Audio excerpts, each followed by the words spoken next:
हनुमान् श्रीपदो वायुपुत्रो रुद्रो नघोजरः अमृत्यवीरवीरश्च ग्रामवासो जनाश्रयः धनदो निर्गुणः शूरो वीरो निधिपतिर्मुनिः पिङ्गाक्षो वरदो वाग्मी सीताशोकविनाशकः शिवः शर्वत्परो व्यक्तो व्यक्तो धराधरः पिङ्गकेशः पिङ्गरोमा श्रुतिगम्यः सनातनः अनादिर्भगवान् देवो विश्वहेतुर्जनाश्रयः आरोग्यकर्ता विश्वेशो विश्वनाथो हरीश्वरः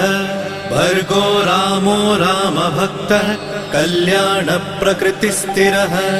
विश्वम्भरो विश्वमूर्तिर्विश्वाकारश्च विश्वपः विश्वात्मा विश्वसेव्योऽथ विश्वो विश्वहरो रविः